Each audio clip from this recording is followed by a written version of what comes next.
Sentara na nga po ng Pag-asa na aasahan ang signal number 1 dito sa Metro Manila at sa maraming lugar sa bansa. Alamin pa po natin ang iba pang detalye sa lagay ng panahon. Hatid pa rin ng ating weather tito na laging may panahon para sa iyo. Tito Alvin, anong lugar ba ang makararanas ng matinding pag-ulan ngayong araw na ito? Good morning, Mami Dims, at good morning mga kapatid. Ulat panahon na po ulit tayo. Naku, Mami Dims, nakataas nga ang signal number 1 dito sa Metro Manila, pero maaraw pa. Again, ginagamit natin yung ating mga tropical cyclone wind signals para makapaghanda sa mga posibleng epekto ng bagyo. Sa ngayon nga, maaraw sa Metro Manila, pero maaaring bukas ng hapon hanggang gabi, makaka-apekto na po ang bagyong Opong sa atin.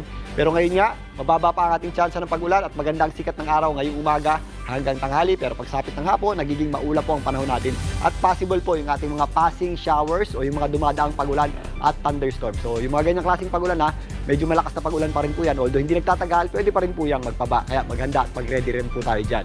Samantalang, patuloy nga naman binabantayan itong bagyong Opong na patuloy din ang paglakas habang kumikilos papalapit sa Eastern Visayas at Bicol Region sa bilis na 20 kilometers per hour. Ito po ay nasa severe tropical storm category na may taglay ng lakas na hangin na umabot sa 110 kilometers per hour malapit sa kanyang gitna. At kung minsan, may mga pagbugsong umabot sa 135 kilometers per hour. Yan po ay huling namataan ng Pag-asa sa layong of 440 kilometers east ng Giwan, Eastern Samar. Ito nga ang bagyong Opong ay inaasahan nating lumapit dito sa area ng Eastern Visayas. Posible po yan maglandfall.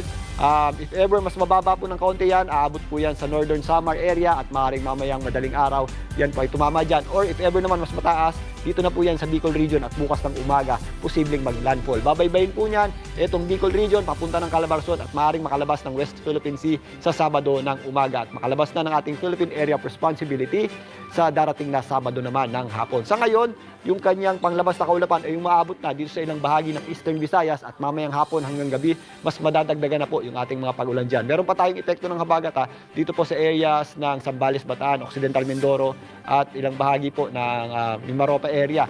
Yan po yung ating mga moderate o at times heavy rains na posibleng epekto nga ng ating habagat. Pero again, ito pong panglabas na kaulapan ng bagyong Opong ay sasabit na dito sa Eastern Visayas at ilang bahagi ng Bicol Region. Ayon sa pinakahuling weather advisory ng Pag-asa, meron na tayong mga at kung minsan, meron na po tayong mga heavy at kung minsan intense rains sa Northern Samar, Eastern Samar, Sorsogon, Masbate, Samar at Biliran. Dito naman sa areas ng Leyte, Southern Leyte, Catanduanes at Dinagat Islands, meron tayong mga moderate at kuminsan heavy rains dyan. Again, mas madadagdagan pa po yung ating mga pag-ulan habang tumatawid itong bagyong Opong. Mamayang gabi hanggang bukas ng umaga. Dito po yan sa areas ng Eastern Visayas, Samar area, Bicol Region naman, at patawid po yan dito sa areas ng Calabarzon.